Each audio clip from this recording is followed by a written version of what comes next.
Perfect. It's you two. I have a commission here that has your names written all over it. In fact, I'd even go so far as to say you're the only ones for the job. The only ones for the job? Huh. If our help is really that important, it's probably some Archon class commission, right?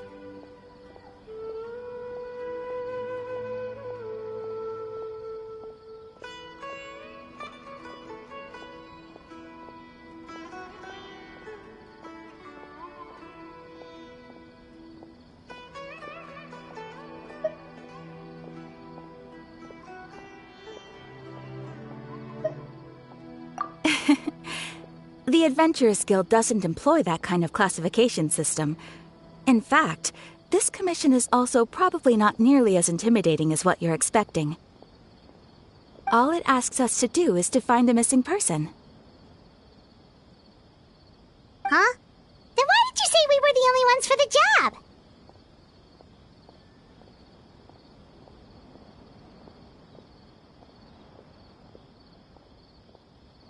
I came across this commission while reviewing our backlog not too long ago. It seems simple, but our records indicate that over a dozen successive efforts to complete it have all ended in failure, despite attempts by several accomplished and renowned adventurers.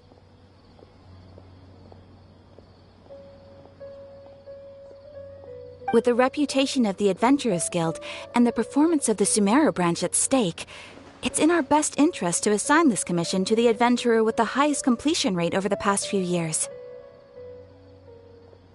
Well, that's us for sure.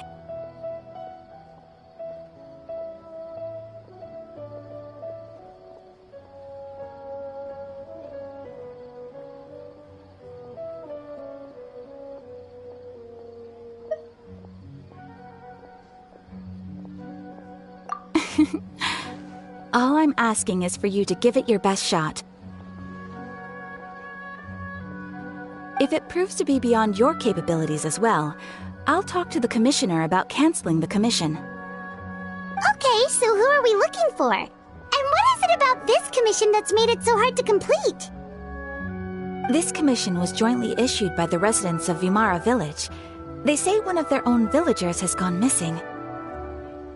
But the problem is, they don't know the missing person's name. They can only provide information about his general appearance.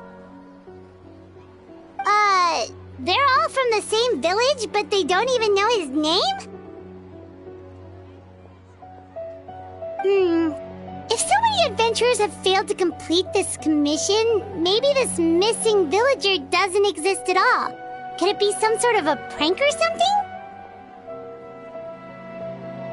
Unlikely. Several villagers came by to issue the commission, and judging by their appearance and tone of voice, they seemed incredibly sincere. It certainly didn't seem like a joke to them.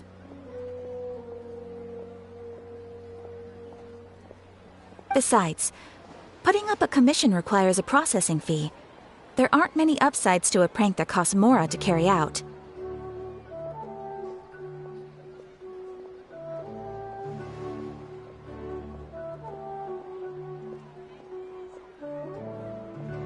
In any case, it would probably be best to go to Vimara Village and ask around first. The Adventurers Guild does have some information on hand, but I would say anything you can learn directly from the villagers would be far more reliable. The best way to avoid misdirection is to go to the source. Alright then, let's go! I'm starting to get really curious about this whole thing.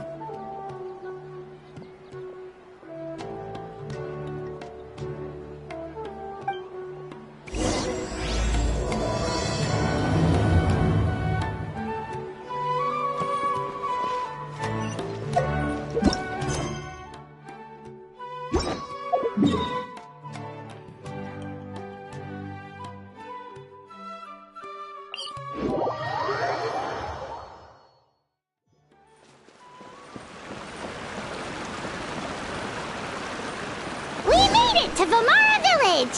Why don't we talk to some of the villagers to learn a little bit more about the missing guy? If this commission is really as challenging as Catherine made it out to be, We're gonna need to carry out a very detailed investigation.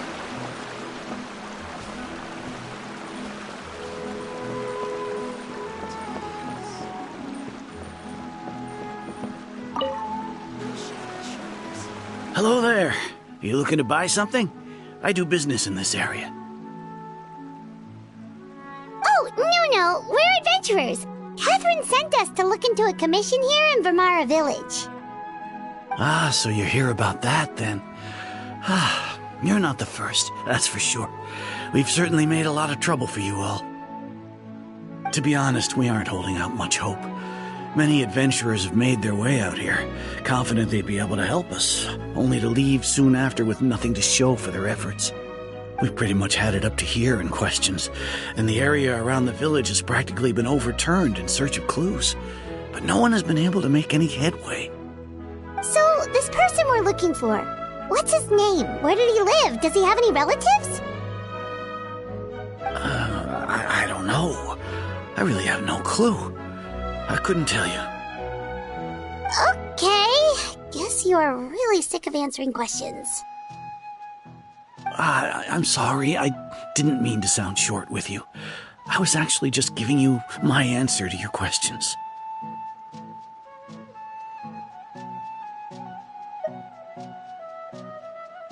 I know it may seem like we don't have anything to offer by way of information, but I promise you, we all have a very strong impression of him. When you live in the same village as someone, you develop a lot of memories together, you know? We just don't know the specifics. Maybe we did at one point, but that information is long gone by now. At least that's what everyone in the village seems to think. We've all exchanged what we know, and that was the only logical conclusion. All right. Specifics aside, then, what kind of person was he?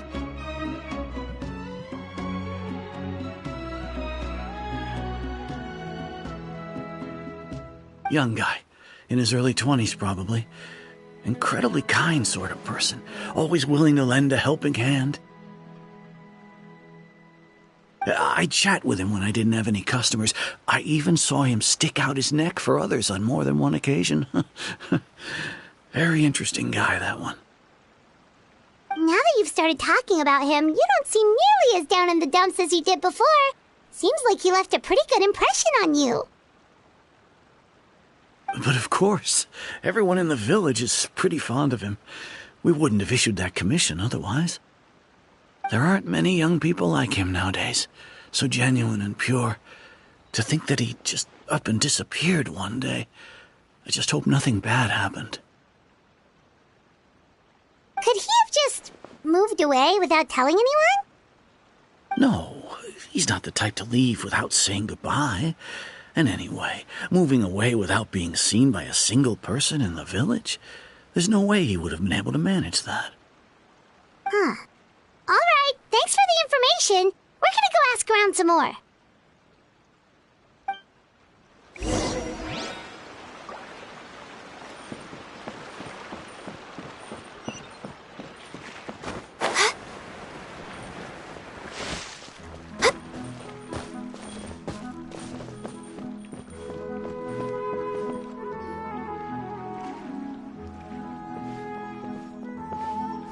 It's the guests I hear. Hi, Grandpa Amadea. We're here to help you look for the guy that's gone missing. Ah, so that's what brings you to these parts. Coming all this way for our sake. That's so very kind of you. With your help, I trust that young man's case is in good hands. Could you tell us a bit about him? Of course. I'm happy to help any way I can. With my failing eyesight, I'm afraid I can't offer much about his appearance. But I do remember hearing the sound of his voice. Not recently, of course. That loss has left me feeling quite empty. I don't think his parents are still living in the village. But somehow he never seemed lonely. In fact, he was usually the one offering companionship to others. He would often take time to visit the elderly or play with the orphans in the village. And whenever someone had something on their mind, he was there to listen with open ears. He always knew just what to say. As the village chief, I owe him many thanks. Helping villagers navigate difficult moments in their lives should have been one of my responsibilities, but he was often the one rising to the occasion. Wow, he seems like such a nice and gentle person. No wonder his disappearance affected you all so much. But, you wouldn't happen to know any details about his name, address, or family situation, right? I'm ashamed to admit it, but I just can't remember. No matter how you look at it, I should know those things. But for some reason, no matter how hard I try to remember, the information just doesn't come. Perhaps my age really has caught up with me this time. It's okay. There's no need to force yourself to try and remember. We'll figure something out.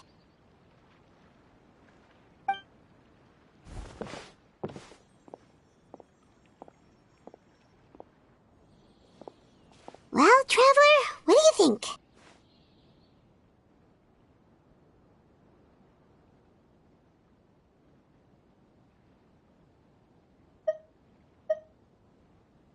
Paimon thinks so too. Like, the name thing. It's so weird that no one remembers his name. And nobody has been able to tell us anything about his family or where he lived. It's like this guy's been erased from reality or something.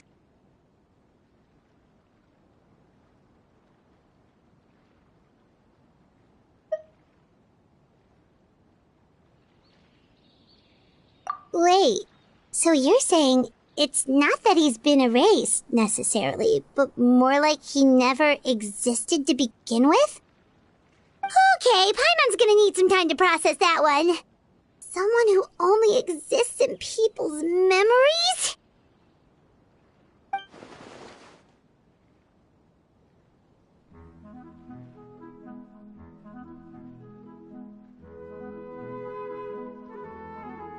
You two are the adventurers who just arrived, right? You're here for the Vimara Village Commission? Yep, sure are. We were just looking into the case. I'm so glad to hear that. Thank goodness you haven't given up. I've been so worried the Adventurers Guild might cancel our commission. My name is Atosa, by the way. I grew up here in Vimara Village. Anyway, I just wanted to say, please keep searching for a missing villager. I'm begging you. You have to find him.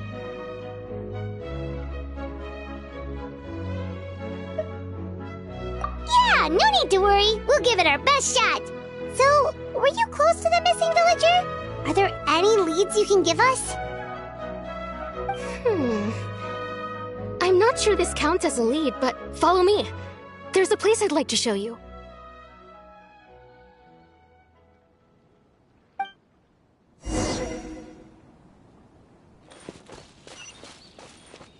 This is a great place for a vacation.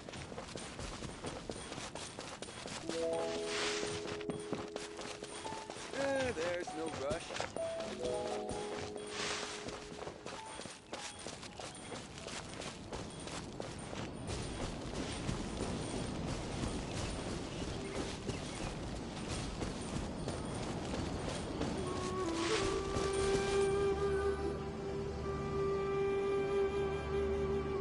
Is this the place?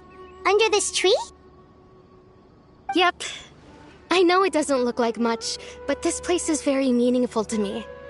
It's so full of memories.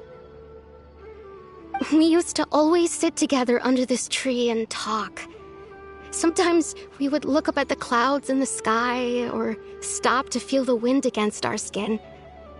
We could sit there for hours at a time, never realizing how long it had been.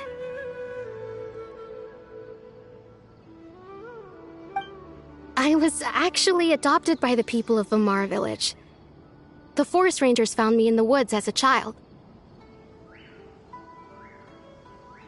I was surrounded by such good people, and growing up in the village was so lively.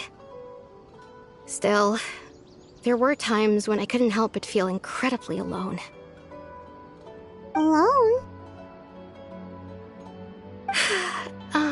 How should I put it? When something's bothering you, or when you have good news to share, you always want to talk about it with somebody. But for the longest time, I didn't know who I could talk to, or if I should say anything at all. Everyone has their own problems to deal with. Even if I might want to confide in others, I don't want to become a burden.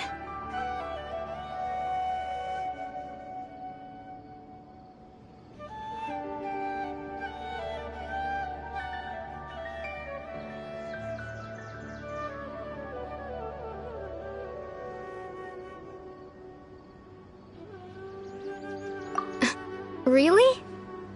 You know exactly how I feel?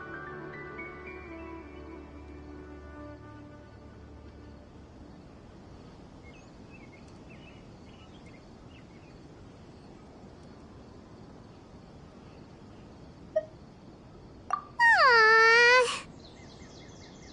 Wow, that sounds really nice. You're quite lucky. When it comes to our missing villager, well, I guess you could say that to me. He felt like both a family member I could rely on and a friend who could really understand me. No matter what came my way, I knew I could always talk to him. He was so thoughtful and pure, and patient, too. Whenever I talked to him, he would always seem so interested, as if the things I was describing were just as important to him as they were to me. Ever since he disappeared, there's been so much I wanted to tell him. No, none of those things matters now. I just really want to see him again. Wow, you two must have been really close. Did he ever tell you anything about himself? He mostly just talked about interesting things he saw around the village. He'd share a lot of his own wild ideas as well. Oh, right! I did ask him about his parents once. But all he said was, they're not here anymore. I didn't know whether that meant they had left the village or passed away, and I didn't want to pry. Still not much to go off of. Look at me. Talking your ear off and still nothing to show for it. I'm sorry I wasn't more help.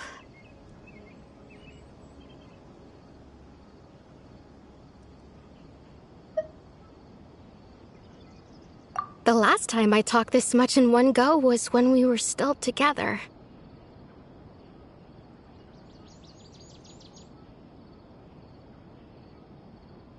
Come to think of it, every time we talked, it always seemed to be around dusk, just like right now. Time always passed by really slowly. Even when it felt like we'd been talking for hours, the sun would still be at the same position in the sky. Well, time always seems to pass slower when you're relaxed, right? What's wrong, Traveler?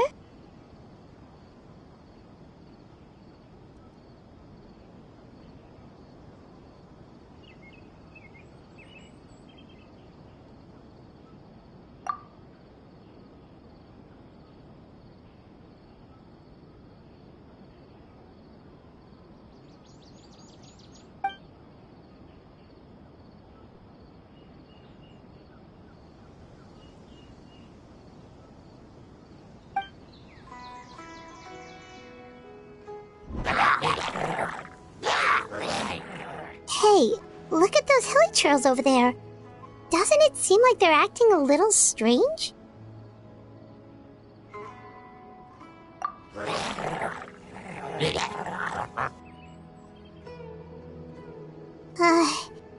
The Abyss Order. Could they be the ones behind all of this?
Everyone hold hands! Motion to compel!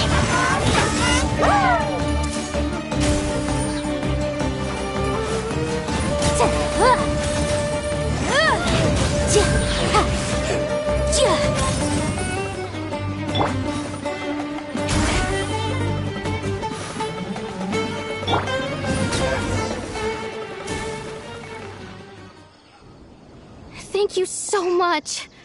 I wasn't expecting monsters to show up. If you hadn't been here, I'm not sure what I would have done. It was no trouble.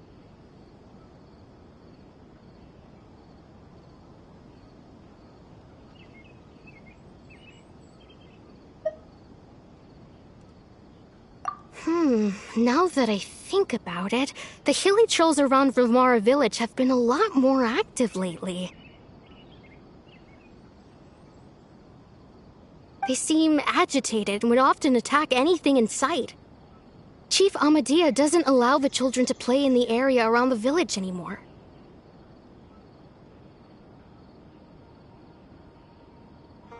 Maybe the Abyss Order really is involved. Well, we should head back and check out the situation in Vilmara village just in case. If the...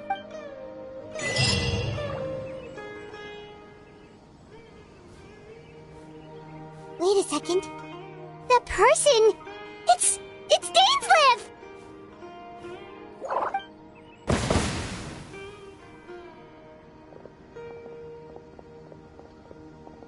Ah, it's you two. Oh, a friend of yours? Well, I'll leave you all to it then. I should head back to the village and check up on Chief Amadea and the others anyway. See you later. Yep, see you later, Atosa!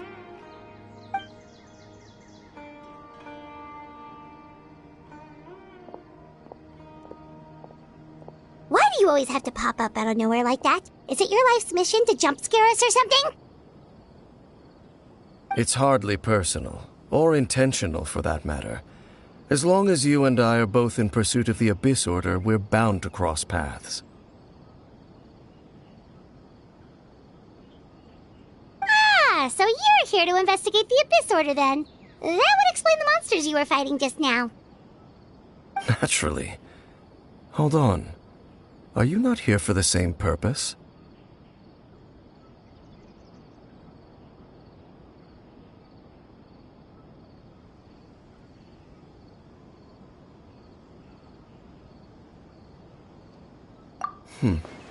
No matter.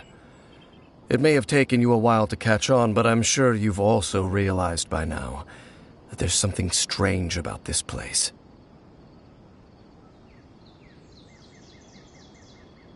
The Abyss Order is most certainly planning something in this area. Or worse, their plan could already be in motion.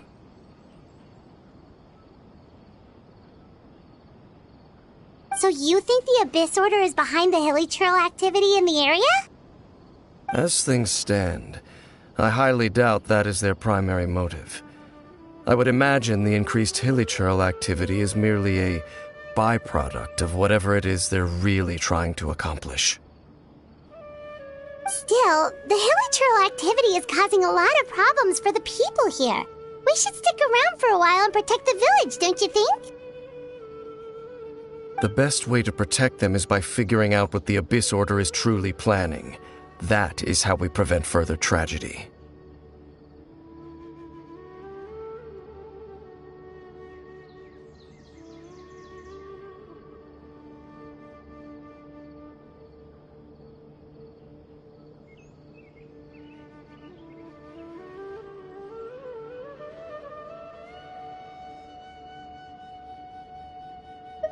And you shall have them.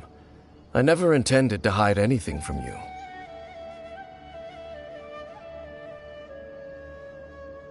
Don't worry. There should be ample time to talk.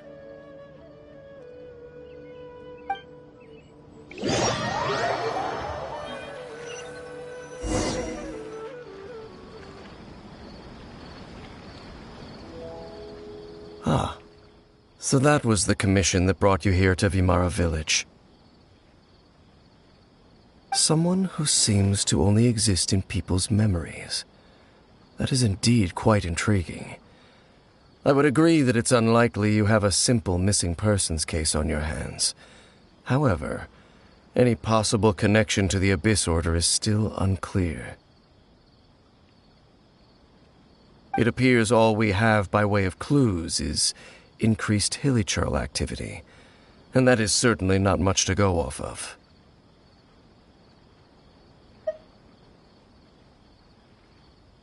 Right!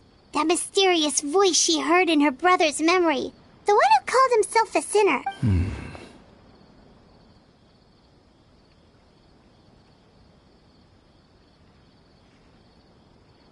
Traveler, let me ask you this. Do you believe your sibling to have betrayed you?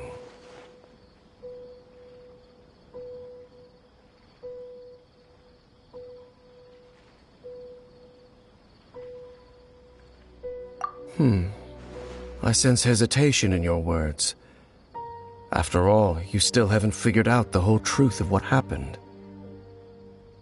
There's still hope for the two of you to reconcile. Irreparable damage has not yet been done. The sinner you wish to know about, his situation is different. He and his fellow sinners have long betrayed me, and long betrayed their nation. His name is Vedrfolnir, the Visionary. I'm loath to admit it, but he is also my kin, my older brother. Your brother?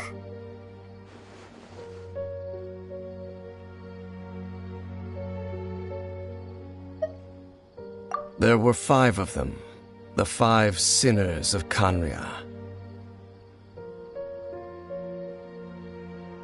The wise Roptatyr, the visionary Vedrfolnir, Gold Rhine-daughter, the foul Sertologi, and Rehir of Solnari, Rerir.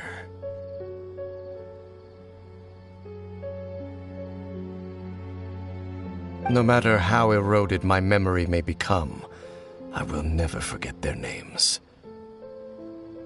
One day, I shall have my vengeance.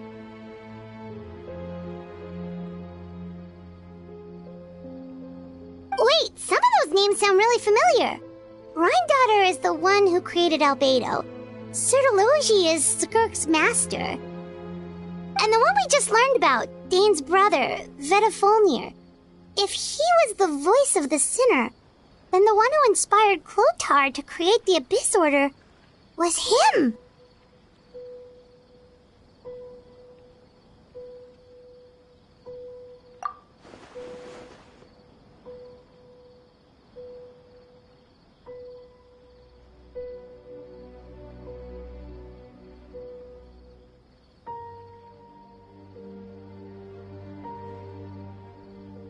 They were once people of great esteem in Khaenri'ah, those who carried the hopes of the nation. They were the best of their peers, outstanding in their respective fields. 6 of us, together. We should have been the ones to prevent the disaster, the ones to stop the Vinster King from continuing to rock the foundation of the world. Yet, deep within, the 5 of them craved something more. They could not resist the call of the Abyss, and divided among themselves a power that could destroy the world. So they became sinners, but also transcendent beings, each in possession of world-shattering power. And when the cataclysm occurred, not one of them stood up in defense of their nation. Not one came forward to prevent the tragedy, and for that, they shall never have my forgiveness.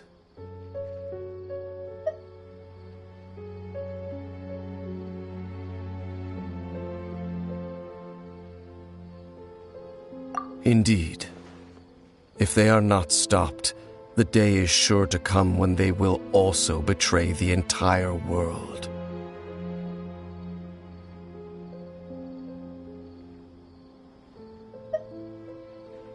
Of course. As I said, I never intended to hide anything from you. So, Dane, what have you been looking into all this time? I've continued to investigate the questions surrounding the Loom of Fate. It's been quite some time since the initial operation was launched.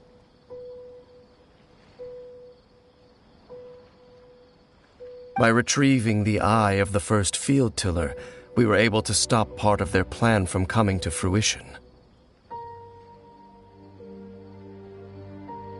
Oh, Paimon remembers! Weren't they going to use it to corrupt Osial and make a god or something? Indeed. However, it's obvious that was just some sort of technical experiment. The eye was integral to their plan, yet somehow, despite failing to obtain it, they've skipped the experimental phase and found some other way to keep moving forward.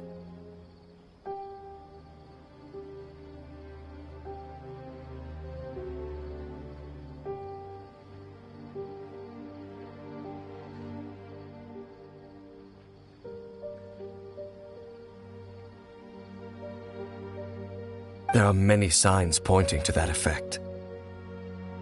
Then, what should we do? It's not too late, is it? Our most pressing concern is to determine the purpose of the Loom of Fate. From there, we'll be able to deduce the Abyss Order's true objective. Based on the intel I've gathered so far, I suspect the Loom of Fate is related to the ley lines in some way. The ley lines? Traveler, you were able to observe your siblings' memories last time, yes? I believe that was due to the fact that the ley lines in that area were unstable. My recent investigation has shown that Abyss Order activity in a particular area is usually followed by a series of issues with the ley lines.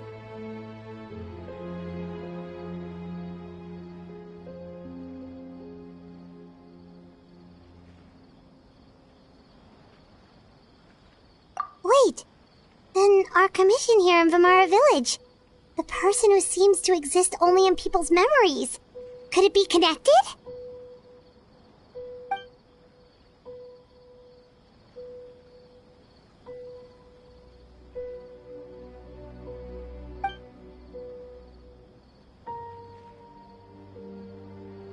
It's certainly possible.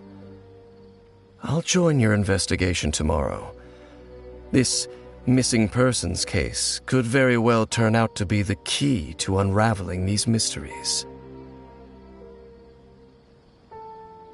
Well, if we're teaming up with Dane again, we're gonna need all the energy we can get. Let's try investigating somewhere a little further away tomorrow.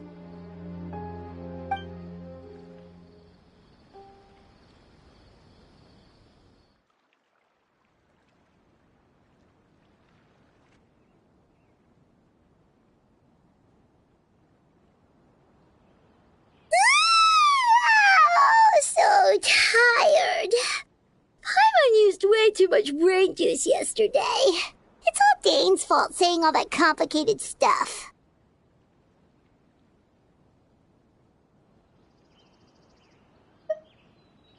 Well, let's go find Dane. We've got a lot to do today. This is such a great place for a vacation. Let me just say.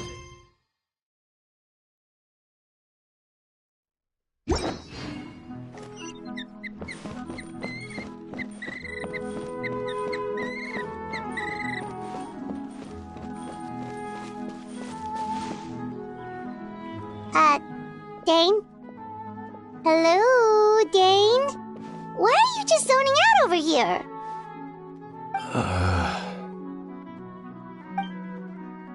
Did something happen?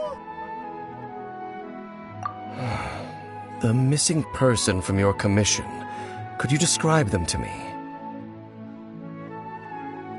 Oh, young guy? Early 20s? Seriously, Dane, what's going on? There appear to be certain memories in my mind that weren't there before. Memories of him. Maybe we just talked too much about him yesterday and you had a weird dream or something?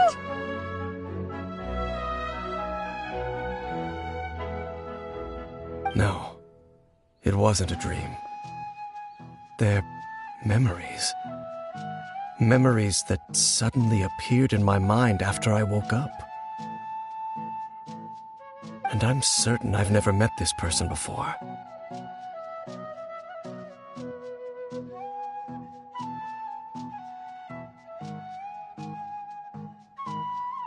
I remember handing him the eye of the first field tiller. What? Okay, so this missing person definitely has something to do with the Abyss Order then! Indeed. And it appears he possesses the ability to implant memories into the minds of others. Wait then. All the memories the villagers have of him, could they be fake too? Maybe they never knew him at all. But why would he do something like that? Whatever the Abyss Order is planning, an important truth has been revealed to us this morning. What sort of truth? That their goal is still to obtain the eye of the first field tiller. They haven't stopped searching for it.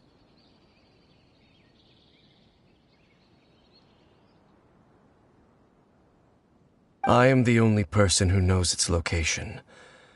Perhaps implanting that particular memory was an attempt to interfere with my mind in some way.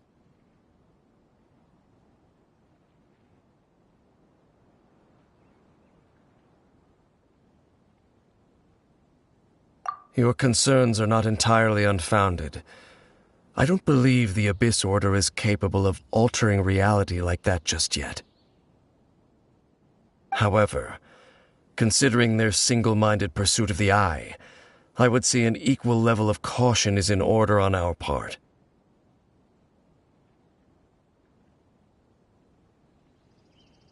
Come with me. We must check whether the Eye is still in our possession. Oh, so you're going to take us to where you hid it?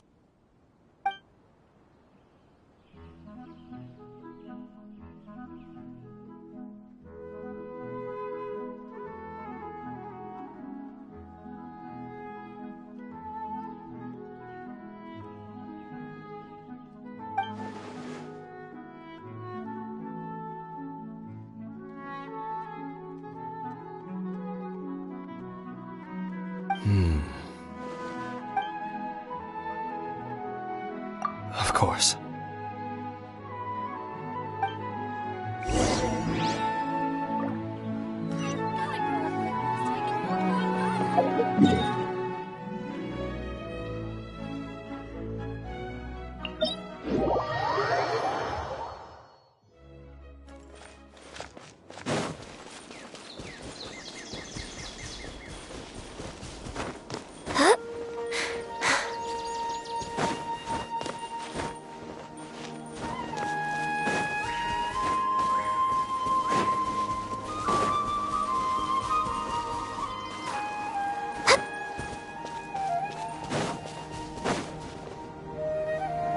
So you hid it way out here?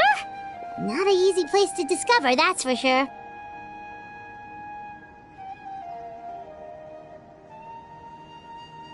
Well, let's go check to see if it's safe. Traveler, wait.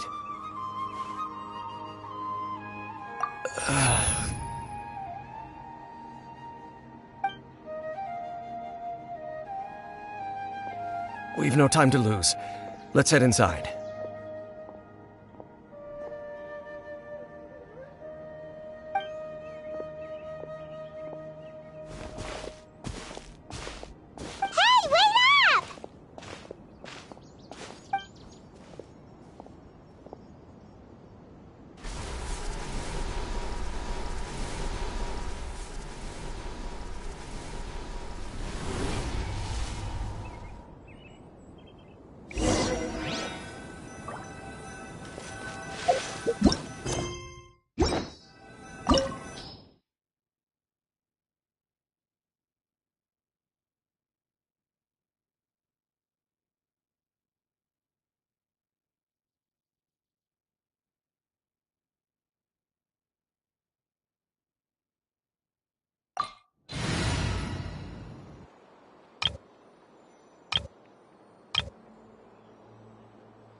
appears the mechanisms here have changed over time.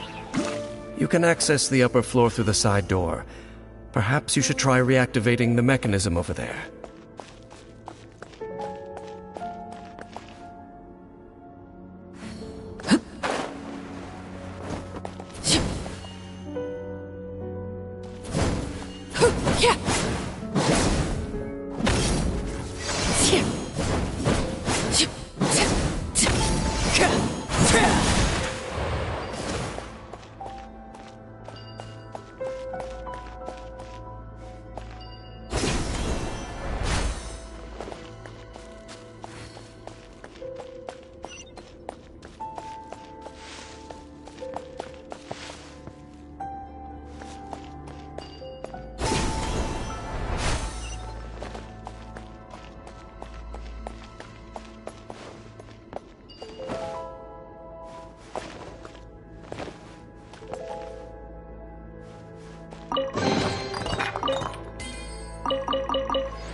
Quietly now.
Make sure all the runes are pointing in the direction indicated by the light. That should unlock the mechanism.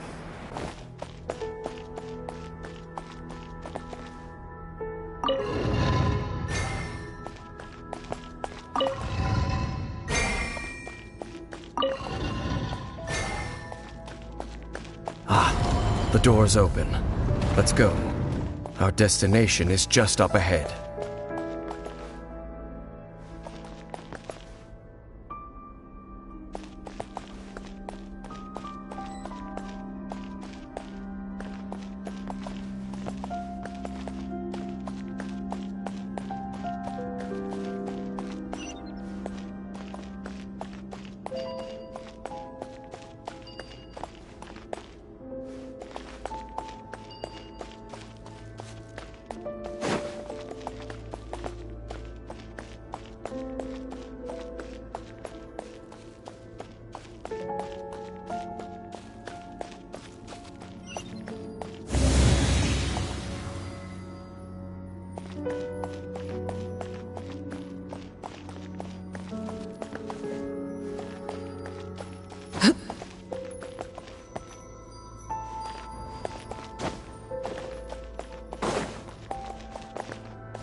like we can't go any further.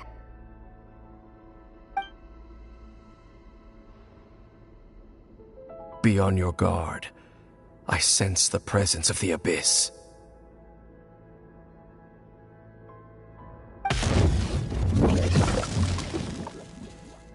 It's the Abyss Order! They're here!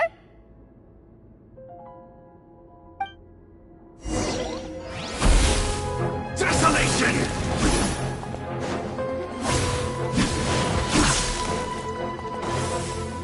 Winter is nigh. Gotcha. Things are about to get dicey. Stone cold suffering!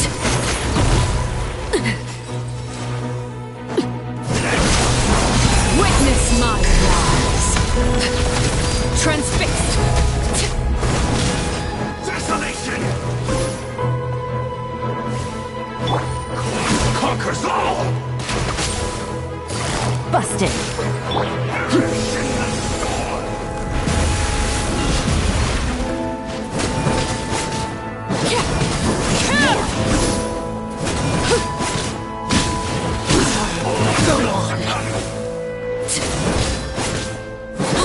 Send this power! Hear the final prophecy. Gotcha. Laid bare. Desolation! Conquers all!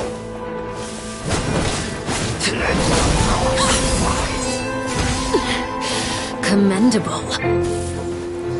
Then everybody stand back!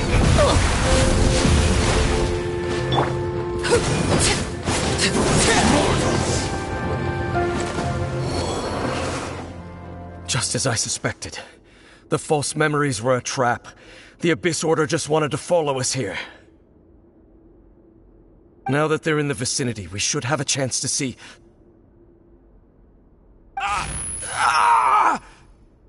Dane? What's wrong? Can you feel that? There's been a disturbance in the ley lines. It must be the work of the Abyss. Wow, you must be really sensitive to that sort of thing. Paimon doesn't feel it. You too. Do as I say. Use that mechanism over there and leave this place.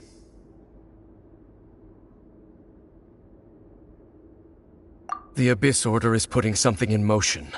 If you return to Vimara Village, I suspect you might finally have the opportunity to locate the missing villager. Just think of it as a way to divide and conquer.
I knew going along with your trap would be the only way to meet with you face to face.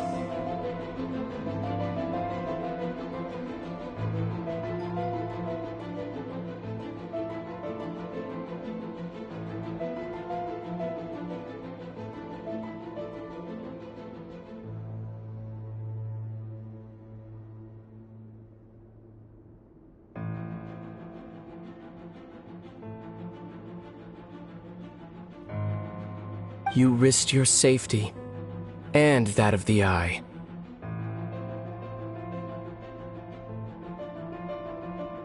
That's quite the gamble, Dainsleif. But I believe that I am the one walking into a trap laid by the Twilight Sword.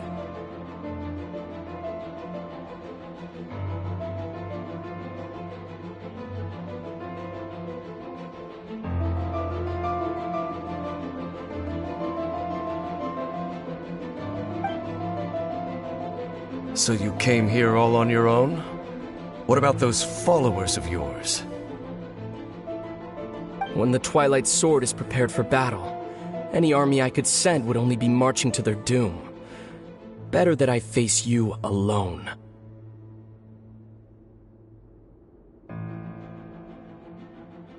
I know you must have a lot to say.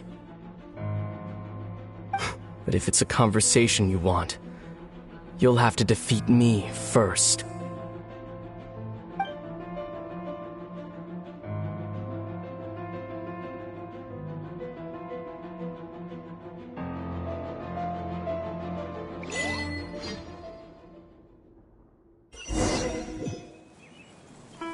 The Abyss Order's on the move!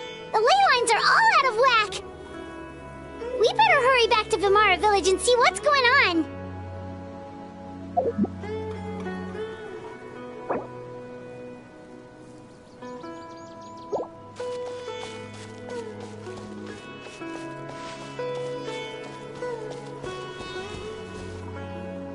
Hey! Look at those hilly trails over there! Weren't they acting super agitated just a little while ago? Why are they so calm all of a sudden?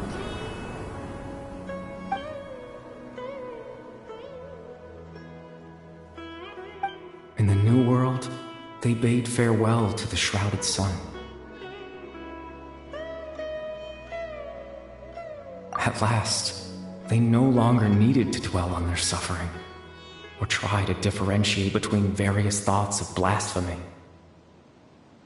Such was the price they paid, and thus their souls became cleansed and pure.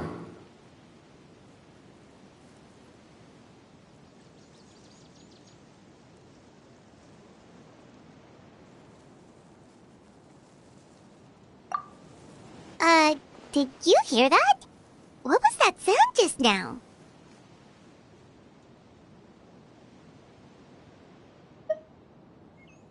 It sounded so gentle. Could that voice be comforting the hilly trails in some way? Oh, this is weird. Let's check if this is happening anywhere else.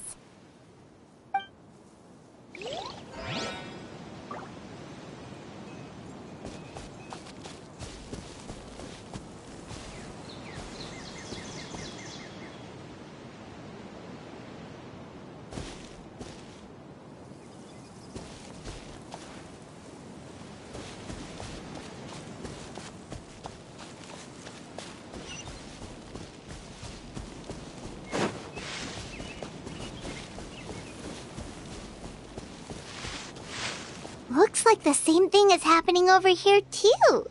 The hilly trails are calm. You see, we're both still here. We've reclaimed an endless amount of time to love. Release your tears. You no longer need to hold back your sorrow.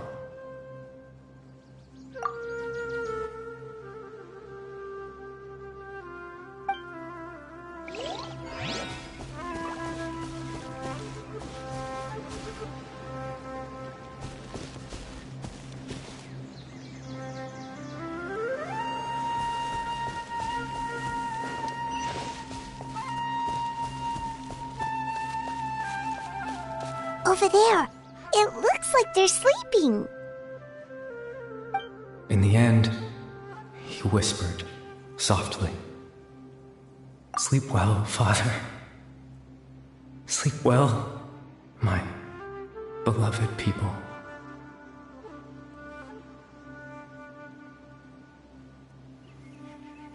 When you awake, that which differentiates us shall be no more. It almost sounds like a poem or some kind of story.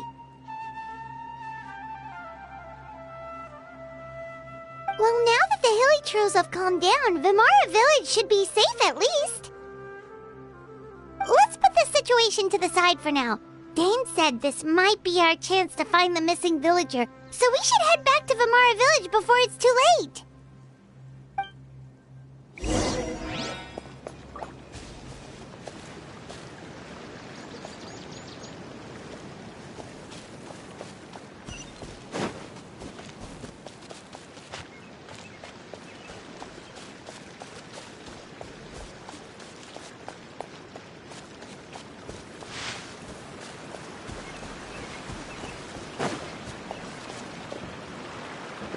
Sometimes you just need...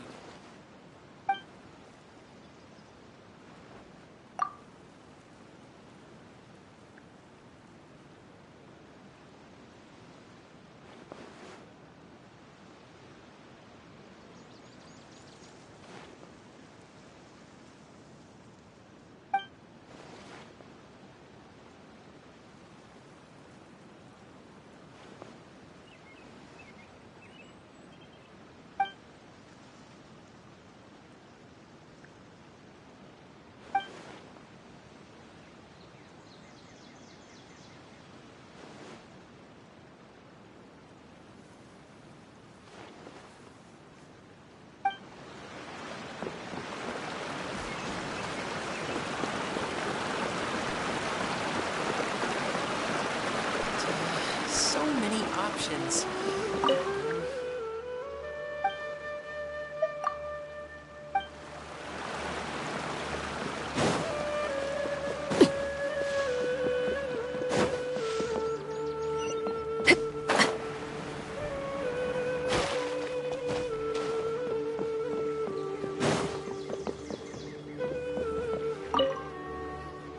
Grandpa Amadea, is everyone all right? The Abyss Order seems to be up to something nearby.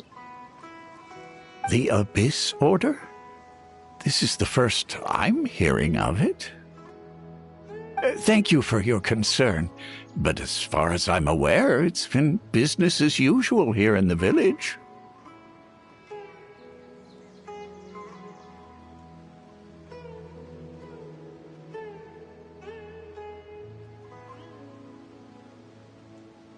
Well, that's good to hear.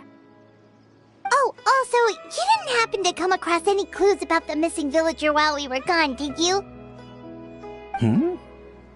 Someone's gone missing, you say? Who would that be? Huh?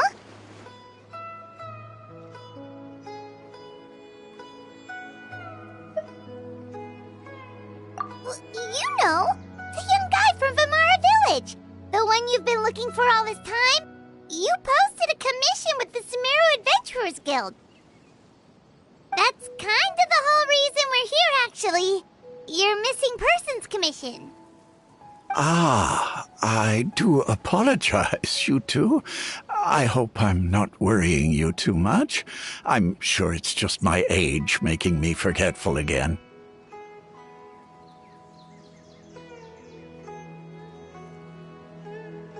At least right now, I can't seem to recall whatever it is you're referring to. Perhaps you should try asking someone else. But how is that? All right. Thanks for your help, Grandpa Amadea.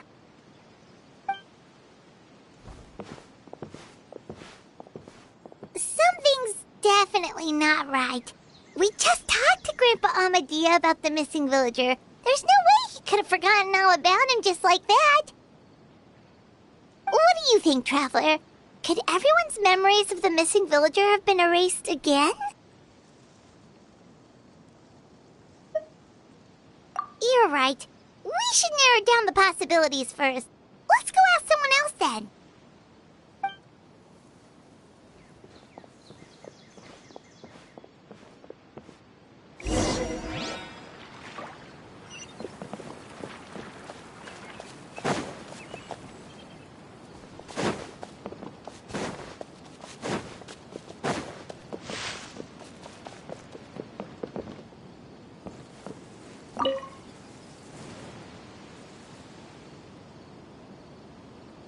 Someone's gone missing? Who? Just as expected. That guy you said a bunch of nice things about earlier? The one you always used to chat with. He's around 20 years old, and you said he was a kind, warm-hearted person? Oh, I know who you're talking about. Really?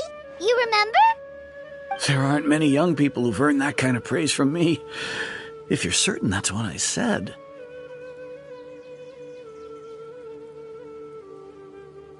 Then there's only one person who fits the bill. No doubt about it. But why'd you say he's gone missing?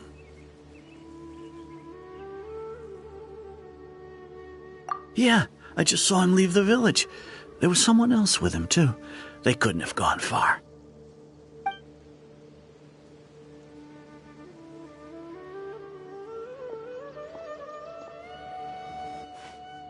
Strange. Bayram seems to remember him. And apparently he just saw him? Do you think maybe it's not that there's something wrong with people's memories, but that we've somehow returned to a time before he went missing?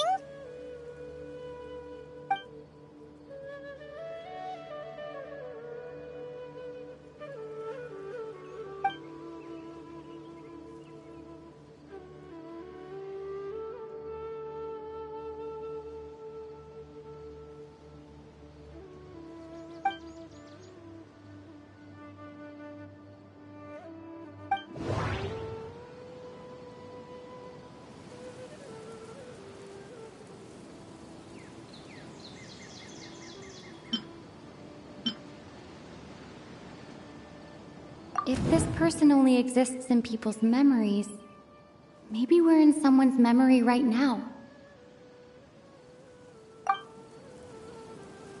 If we really did travel back to a time before he disappeared, that could explain why the villagers said he hadn't gone missing.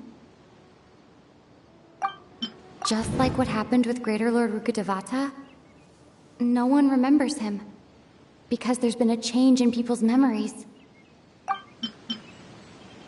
Right! Paimon totally forgot about the ley line disturbances. We're in someone else's memory. Just like how you entered your sibling's memory last time. That would also explain why we seem to be at a time before he went missing. It's a memory after all.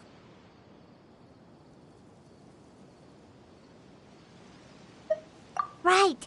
If he's someone who only exists in people's memories, then we're finally on the same turf. But didn't Bayron just say that he saw him leave the village with someone? Where should we go look for him?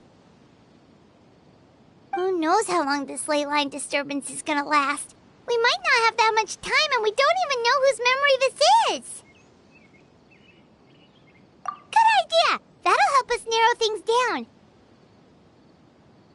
We pretty much figured out that the missing villager has the ability to...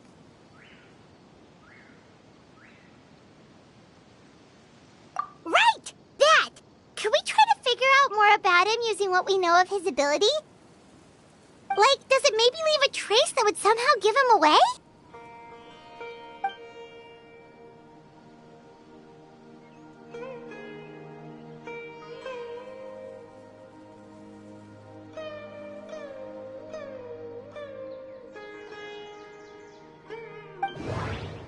All the memories seem to be set in or near Vimara village, but I'm still not sure if they're restricted to this location.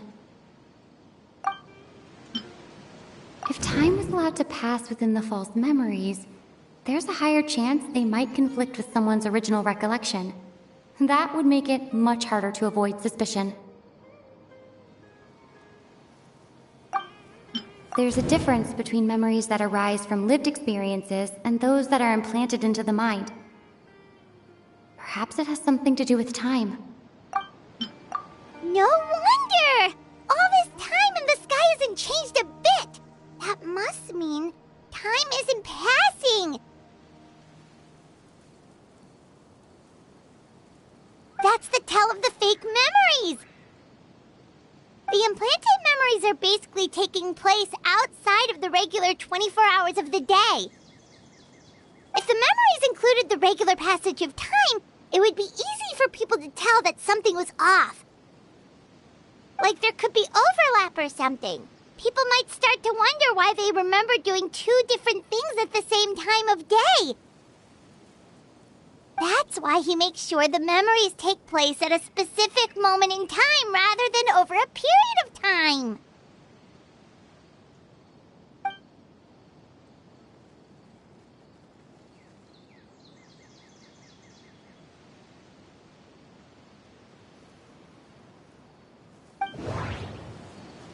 The color of the sky coincides with the moment in time she described.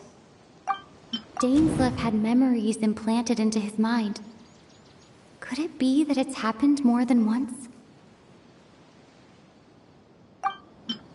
We thought Chief Amadea forgot about the missing villager, but it turns out we're at a moment in time before the village issued the commission. Oh, right! That's exactly what Atosa described! Come to think of it, every time we talked, it always seemed to be around dusk, just like right now.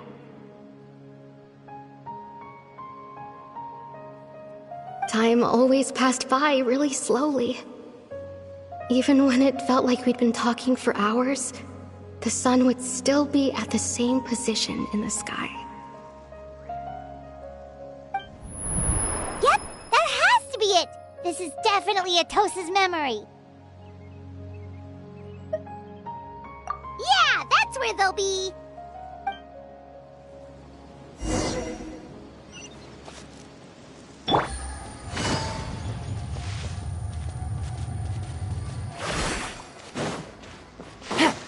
Take it easy.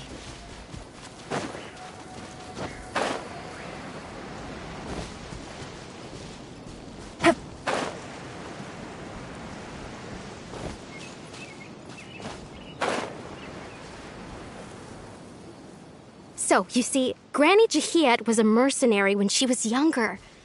She just talks like that out of habit. She's not trying to scare the children on purpose. Oh, there I go again. Always talking about my own things. Do you maybe have anything you want to share? It's okay if you don't. You could also just talk about what you think of me? Oh, I think you're an incredibly strong and thoughtful young woman.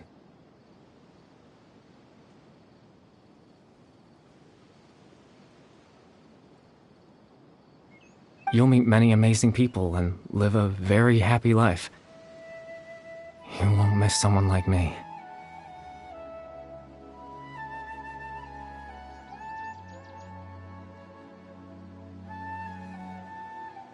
Huh? Are those your friends over there?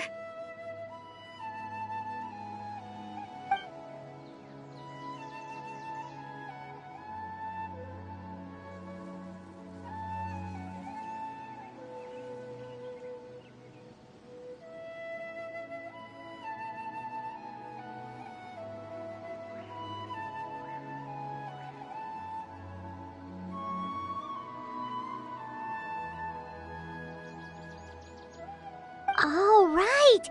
This version of Atosa hasn't met us yet! Friends? I guess you could say that. It must have taken them a lot of effort to find me. So, I should see what they need. I'm sorry, Atosa. We'll have to continue this conversation another time. Another time, huh? Yeah, okay. I'll head back to the village then. Talk to you some other time.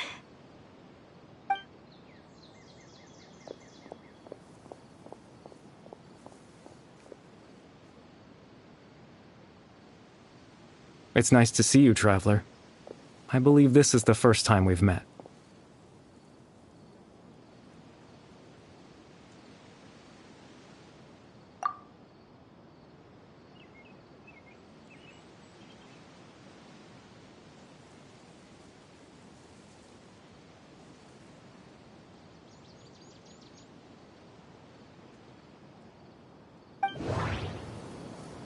The founder of the Abyss Order. The man who broke the curse of immortality. Born into abject sorrow, he shall now become the Loom of Fate.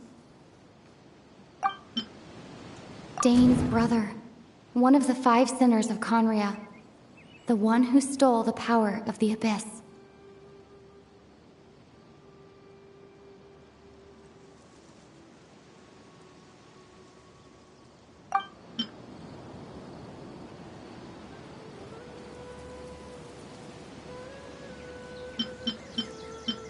Born into abject sorrow, he shall now become the Loom of Fate. The founder of the Abyss Order. The man who broke the curse of immortality. You're... Caribert Alberic. Oh. You know me? That's quite the surprise. I don't believe I've met you before. Oh, I see. It was the memory, wasn't it? Your sibling's memory. You saw... the me from back then.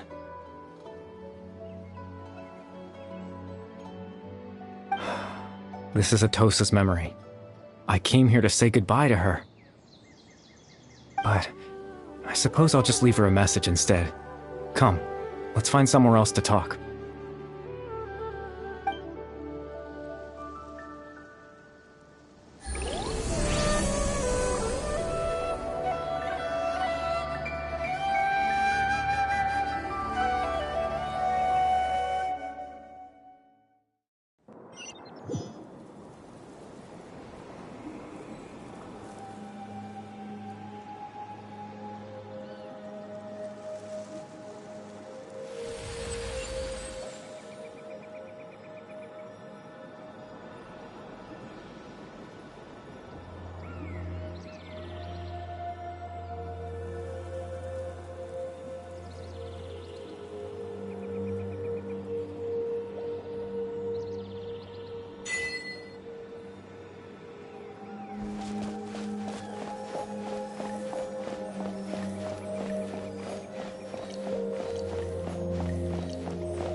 I suppose you could call it the realm of my consciousness. I'm someone who no longer exists in the real world after all, as you well know.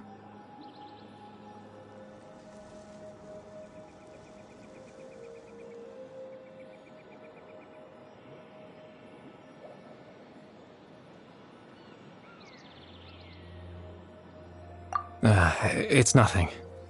I still have enough strength to play the part of a good host. I've always hoped that I'd get the chance to talk to you like this, and now, the time has finally arrived.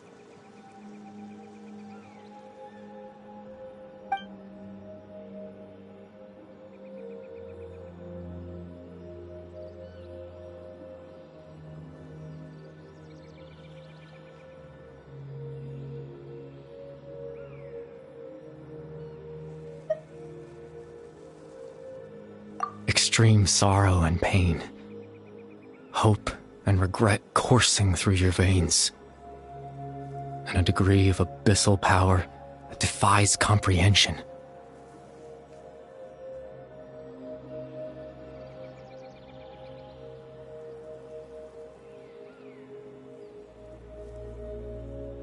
Father told me that once I possessed all those elements, I would become the loom of fate. But, despite his intentions for me, I never truly became the loom of fate. I was merely used as a means for its construction. In truth, I died the moment I set everything in motion.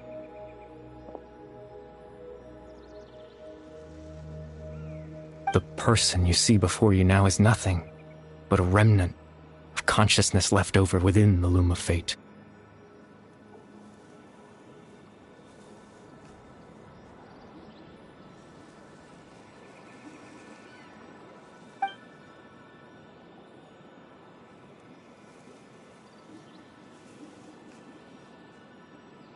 As for your question, the loom of fate is a device capable of weaving ley lines.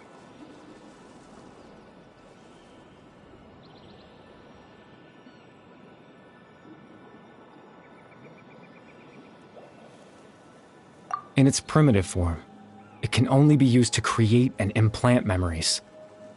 But, as more of it is completed, its power becomes stronger and stronger, until finally, it has the power to weave real ley lines of its own. Once fully completed, the moment it gains the power to weave ley lines, it loses the lower level ability to influence memories. But it also becomes a tool that can change the entire world.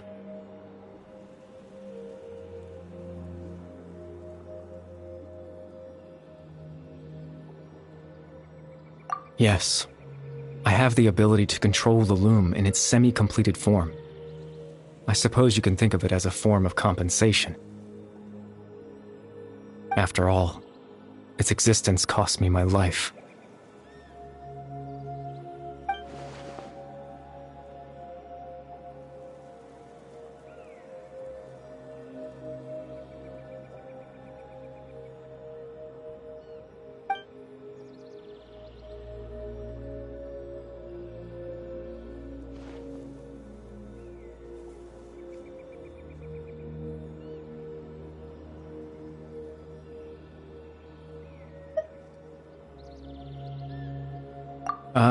That. I was wrong to implant those memories. I'm sorry I caused so much trouble. Not only for everyone in the village, but for you as well. I just wanted them to feel like I once existed in this world. As if I had a chance at life.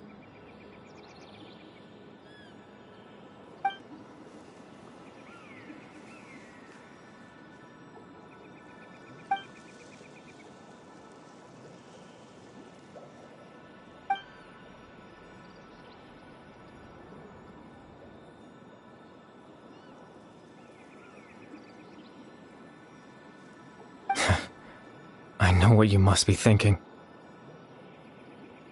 Why would I do something so meaningless? But I just couldn't accept it.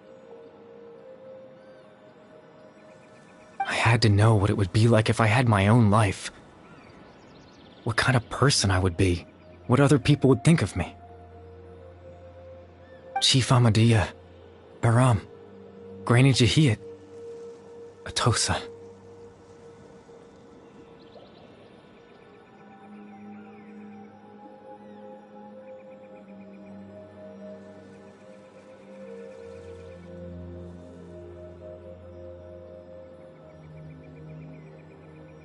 What would it be like if I could live alongside them? No cataclysm, no curse. Just a quiet life in a peaceful village.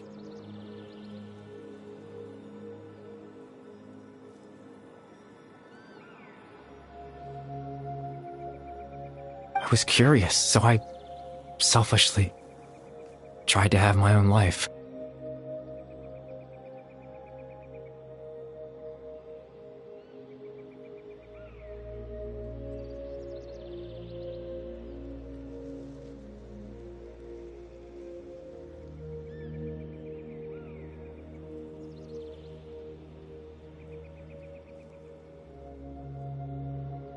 Even if that meant piecing together the version of myself that could have been, one memory at a time. I know it sounds stupid. After all, my life ended a long time ago. Any chance at living was stripped away from me when I was 8 years old. My consciousness left to mature in an illusory world of nothingness.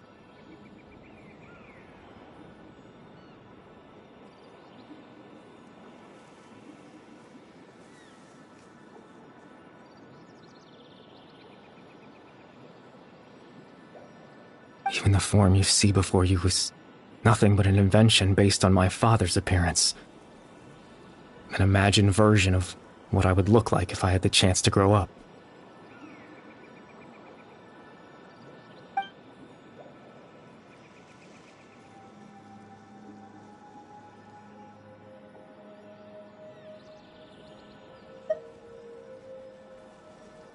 I know. But there's nothing I can do to make them find me. If I could exist in the real world, I would return without a second thought and surprise them with the suddenness of it all. But, well, that's not possible for me.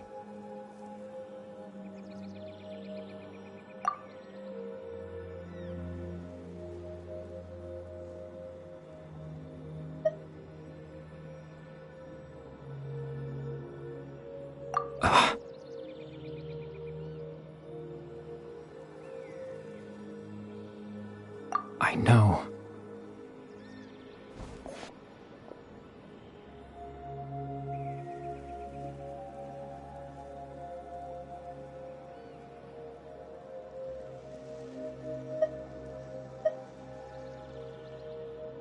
Captain Dainsleif.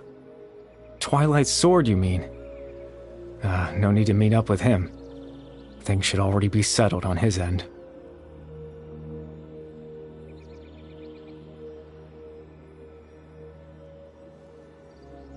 Exactly. As someone who could only exist in people's memories, the fact that I'm able to talk to you in my consciousness like this can only mean one thing.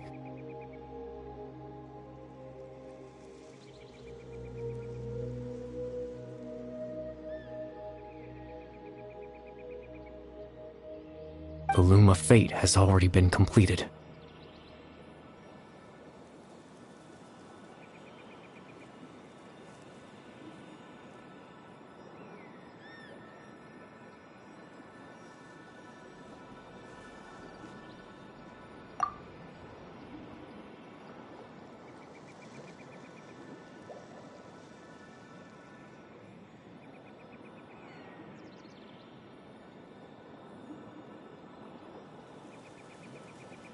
No need to worry about Captain Dainsleif. He's absolutely fine.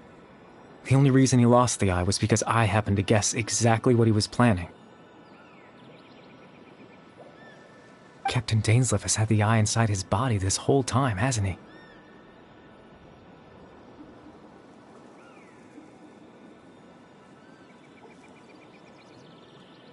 His plan was to lure the Abyss Order to a false location, capitalizing on their pursuit of the Eye in order to have the chance to confront the prince. He would then hand the Eye to you and tell you to take it away from that location. That way, Captain Dainsleif could accomplish his own goal and ensure the safety of the Eye all at once. A very thorough plan.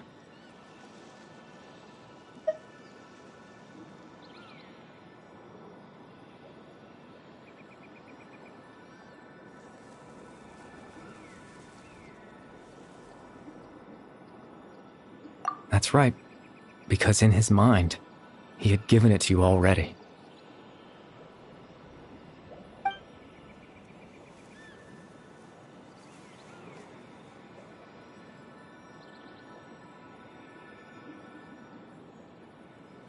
Before you two entered that false location.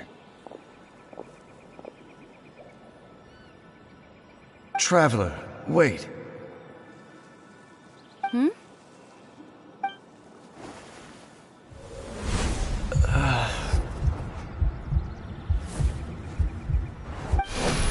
We've no time to lose. Let's head inside.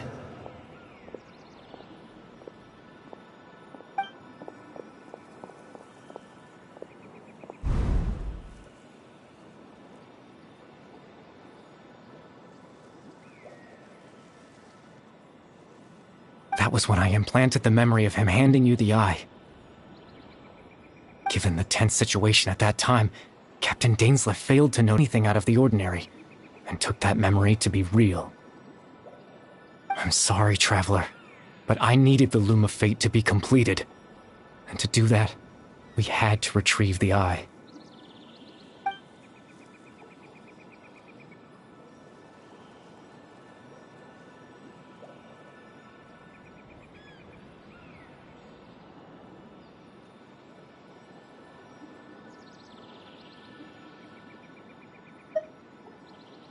I promise I'm not trying to conceal anything from you, but I truly have no idea what the prince is planning. Tevat's ley line system is deeply entrenched in the planet. Creating new ley lines can neither replace nor extend the ones that already exist.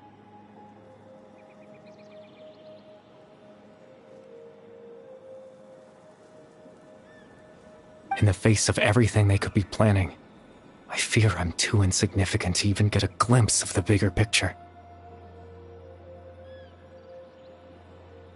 In any case, I had my own use for the Loom of Fate, and my goal, at least, has been achieved.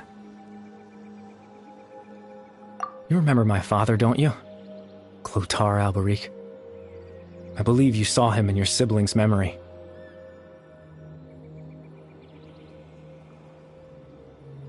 After he used the power of the Abyss to restore consciousness to my hilichurl form, I suffered from an indescribable level of mental anguish.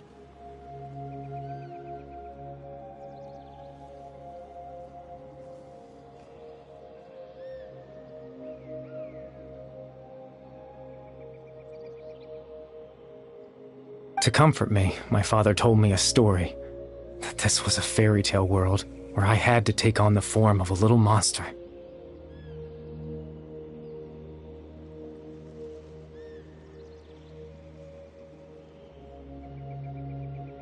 That story managed to dispel my fears, even if just for a moment.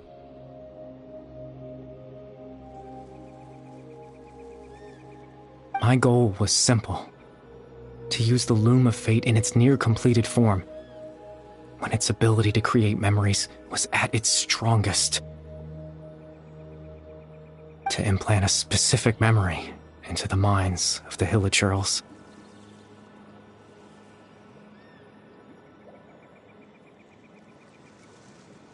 In that memory, I would tell them a story, just like my father did for me.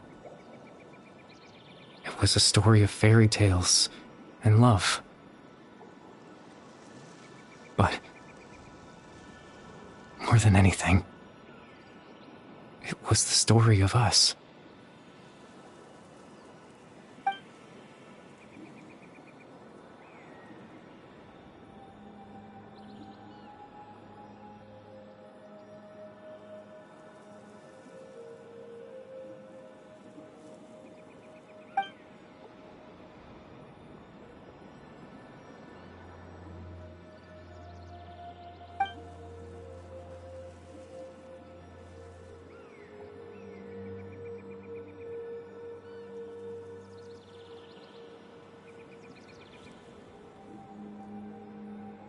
can't change the world. Not when I lost the very right to exist within it. Implanting those memories, that was the most worthwhile thing I could offer.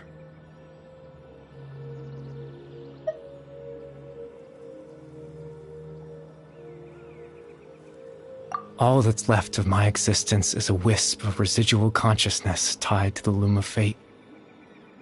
In truth, that trace of my consciousness should have dissipated long ago.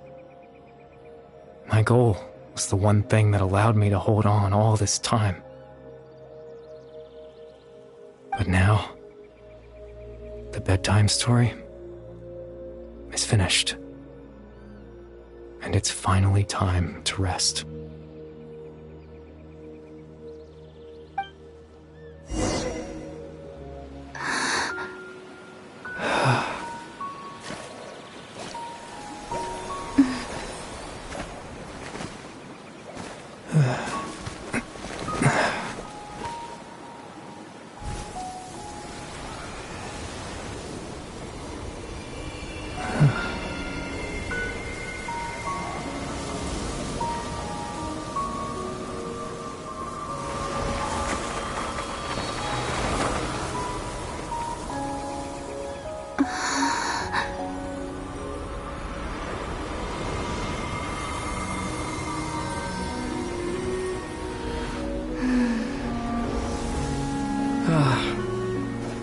Looks like I was too late to see Kari Bear one last time.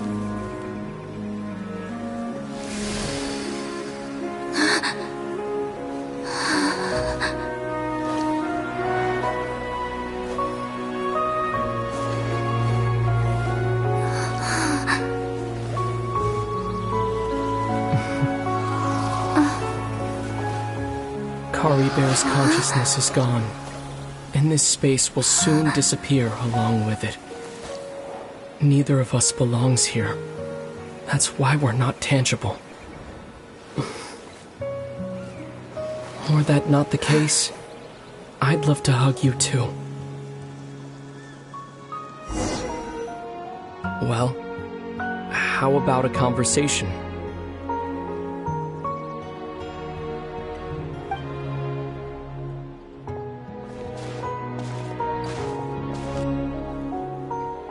The chance to just stop and talk like this is certainly not easy to come by. Wouldn't you agree?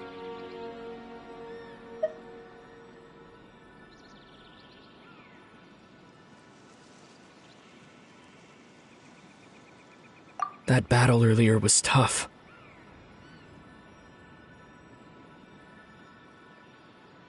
The one against Dane, I mean. I didn't expect that after everything, he would still hesitate to raise his sword against me.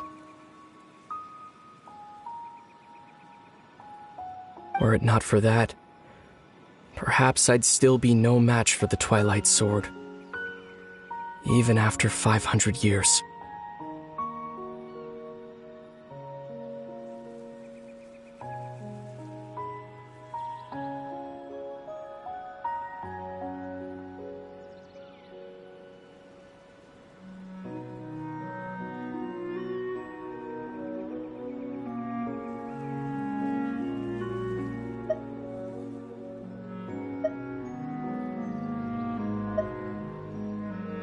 The Loom of Fate, huh? I still haven't found a way to utilize it to its full potential. But there's still time. Before the heavenly principles awaken.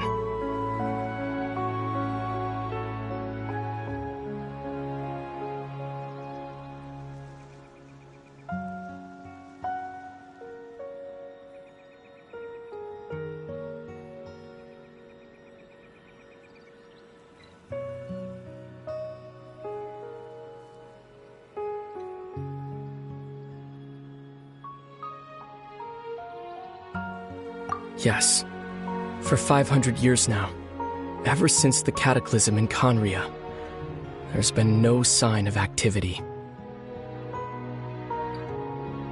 Not long ago, you witnessed the Hydro Archon destroy her divine throne, yes?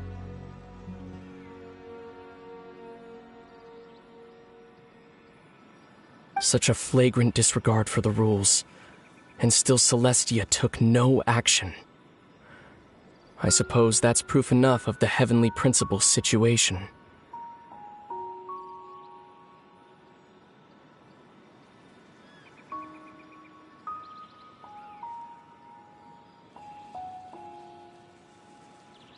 However, the Heavenly Principles will awaken. We just don't know when that will be, or what might trigger it.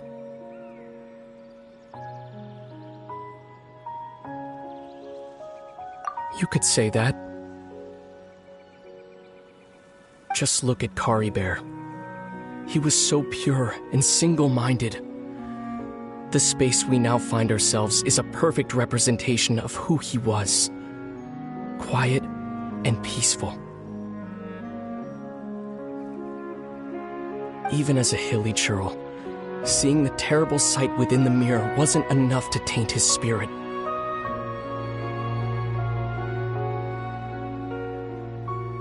He brought comfort to the people of this world, even though he was denied the very right to be a part of it. So ask yourself this. Who was it that deprived him of that right to exist? Of course, that's only one example. My feelings about the Heavenly Principles are too complicated to explain in just a few words.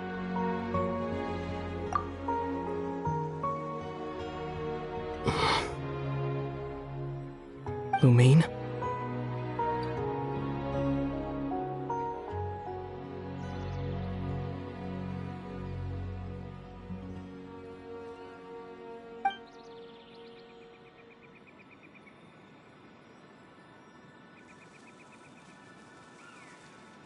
You're the only one in this world who calls me that.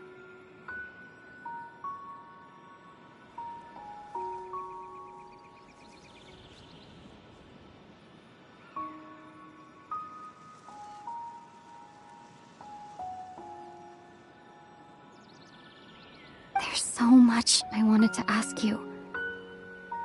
But for some reason, I'm not interested in asking those questions right now.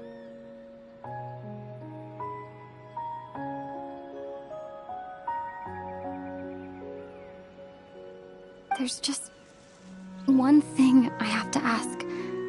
One thing I could never understand.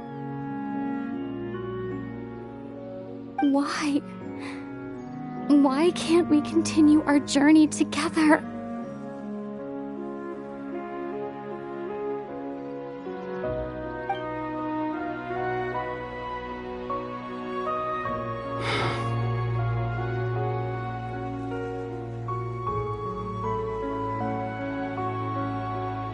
At the end of my journey, I arrived at a place known as the Sea of Flowers at the end.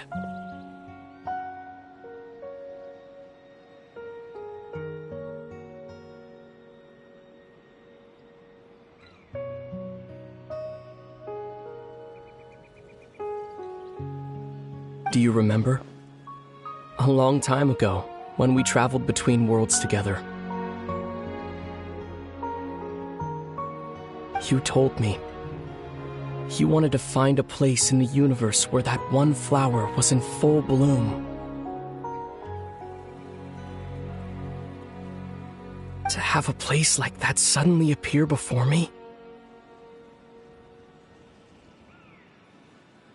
Well, would you think of that as a coincidence? You mean? I miss you too, Lumine. But as this war continues to rage, and as I continue to seek that final answer, I don't even know how to face myself sometimes, let alone my own sister.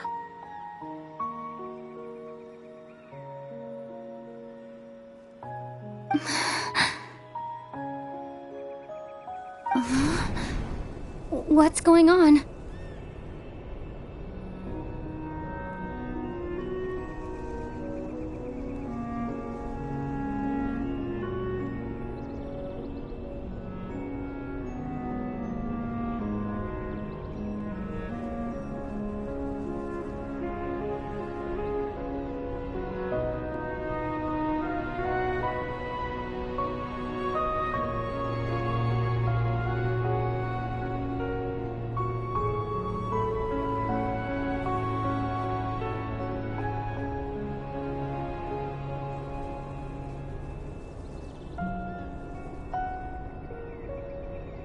This space has lost its tether. I doubt it'll be able to exist much longer.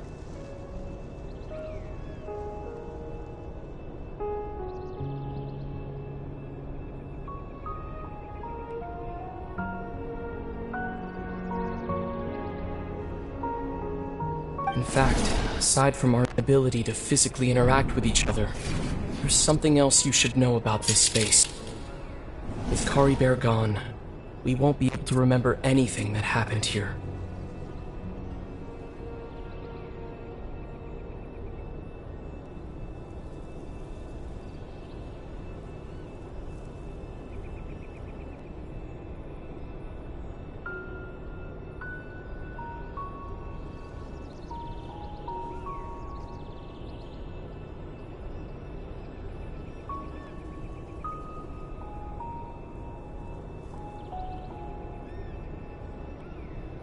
Everything in this space will be wiped from existence, including all memory of our reunion.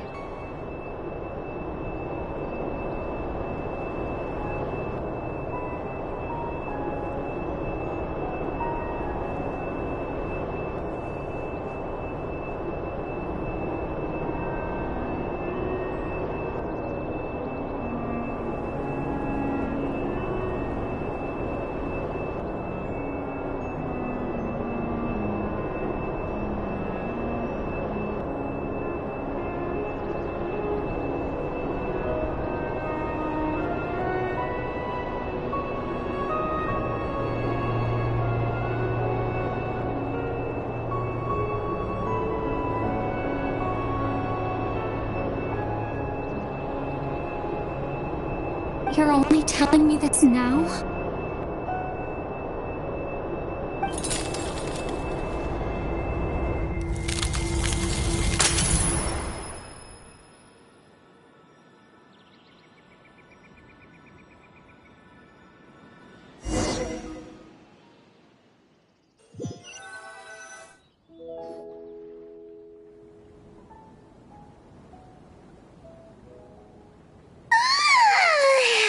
Still so sleepy.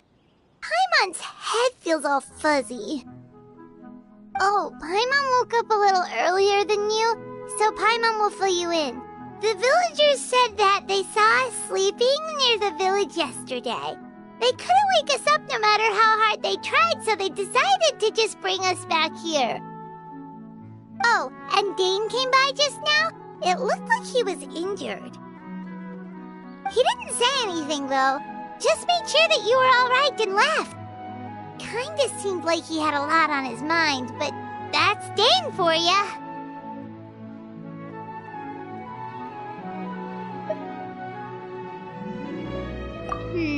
Let's think for a second.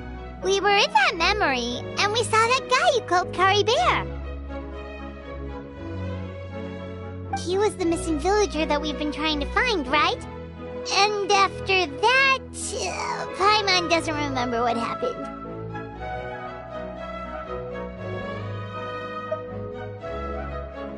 Wait, really? What a score!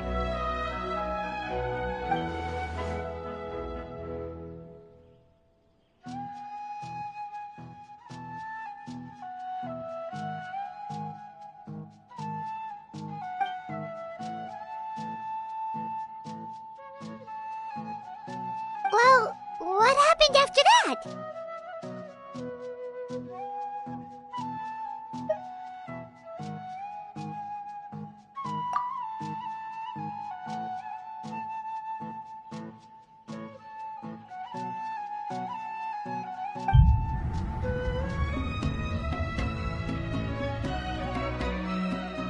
Ah, there you are. Sleep well? Bayram, you sure seem happy. Did something good happen? Something good? Huh. Wasn't anything good or bad, I'd say. It's just that, well, the village organized another search party yesterday. It didn't feel right to leave all the searching to the adventurers. So there we were, searching away, when suddenly this one guy said it all came back to him.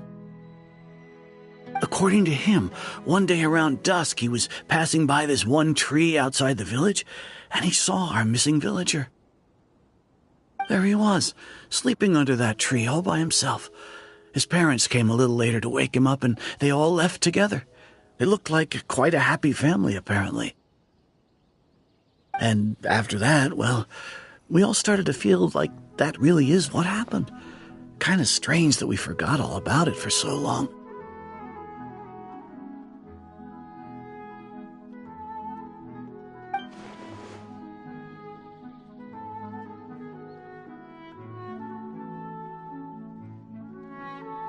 Oh, and we also remembered his name, Curry Bear. Now, that's not a name you hear every day. Would have been helpful if we remembered it sooner.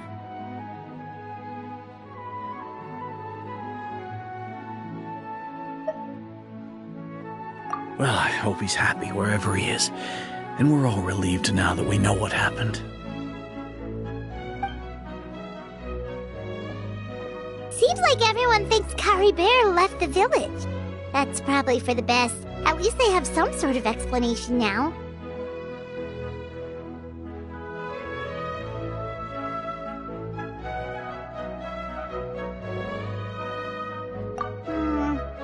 Paimon wonders how Atosa's doing.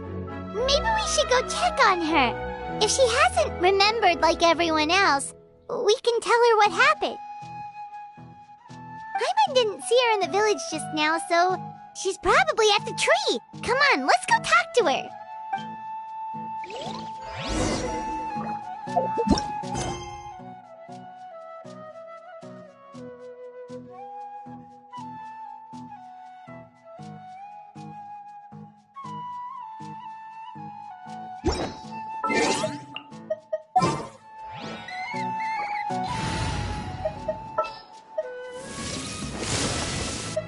All is accounted for.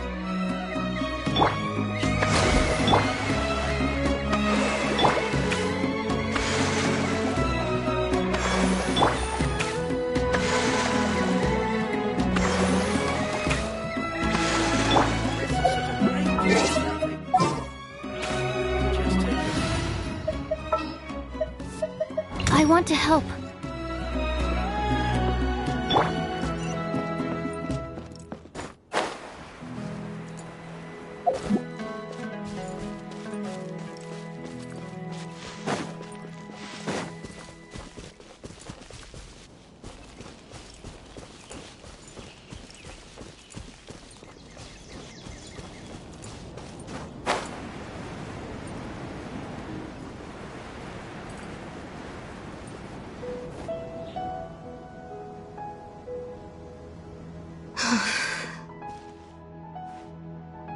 Hey, Atosa, how's it going? Oh, it's you two. I was just about to go looking for you. I wanted to thank you. I was part of the search party, so I remember what happened to Curry Bear now. Honestly, I just can't believe I forgot something so important.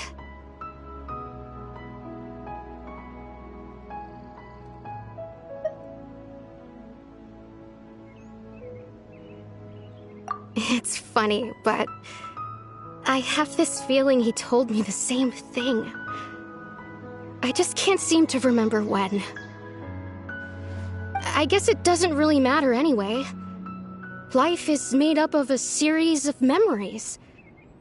As long as I hold on to our time together, he'll always be a part of my life. I'm just happy I got to meet him. So, who cares what happens in the future, right?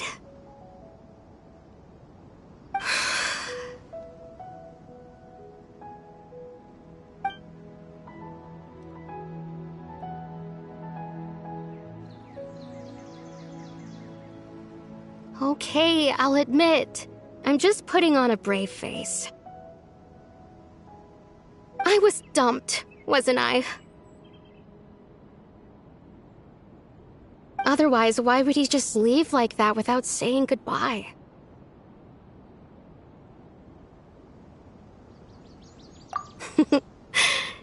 You don't need to comfort me. I'll be okay. It's just like Kari Bear said. It's the things we overcome that make life more precious. And you know, if he has a heart, maybe he'll come back and see me one day. Anyway, thanks for all your hard work, you two. I promised I'd help Granny Jahiet with something, so I should head back. Goodbye! Well, that should be it, right? Everyone's lives can go back to normal now. Oh, right! Weren't you about to tell Paimon what happened after your conversation with Kari Bear?